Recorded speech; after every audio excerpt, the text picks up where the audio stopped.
നഗരത്തിലെ തിരക്കേറിയ കച്ചവട സ്ഥലത്തെ റോഡരികിൽ കമലമ്മ പതിവ് പോലെ തന്റെ ചെറിയ കുട്ടനിറയെ മധുരമൂറുന്ന നല്ല പഴുത്ത പേരക്കകൾ വിൽക്കുകയായിരുന്നു.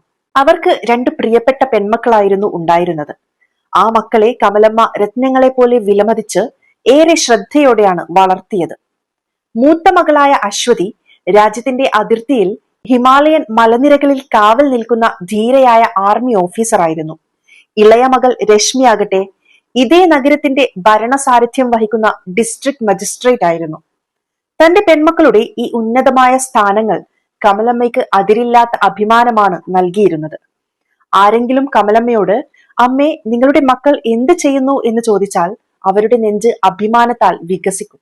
അവർ പറയും, എന്റെ ഒരു മകൾ നമ്മുടെ പ്രിയപ്പെട്ട രാജ്യത്തെ സംരക്ഷിക്കുന്നു, മറ്റവൾ ഈ ജില്ലയുടെ ഭരണകാര്യങ്ങൾ നോക്കുന്നു. എന്നാൽ ഇത്രയൊക്കെ ആയിട്ടും കമലമ്മ തന്റെ മക്കളെ അറിയിക്കാതെ ചിലപ്പോഴൊക്കെ കമ്പോളത്തിൽ വന്ന് പേരയ്ക്ക വിൽക്കാൻ ഇരിക്കുമായിരുന്നു. എല്ലാം നന്നായി മുന്നോട്ട് പോകുമ്പോഴാണ് ഒരു സുപ്രഭാതത്തിൽ ഇൻസ്പെക്ടർ മനോജ് കുമാർ തന്റെ ബുള്ളറ്റ് മോട്ടോർ സൈക്കിളിൽ അവിടേക്ക് വന്നത്. അയാൾ ബൈക്ക് റോഡരികിൽ നിർത്തി നേരെ കമലമ്മയുടെ പേരക്ക കുട്ടിയുടെ അടുത്തേക്ക് ചെന്ന് നിന്നു. മനോജ് ഒരു പേരക്ക എടുത്ത് കമലമ്മയോട് ഒരു വാക്കുപോലും ചോദിക്കാതെ വായിലിട്ടു.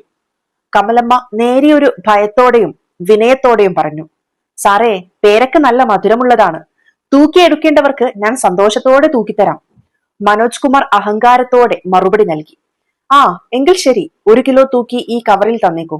വിറക്കുന്ന കൈകളോടെ കമലമ്മ പേരക്കയെടുത്ത് തൂക്കി ഒരു പ്ലാസ്റ്റിക് കവറിൽ അദ്ദേഹത്തിന് നൽകി. മനോജ് ആ പാക്കറ്റ് വാങ്ങി.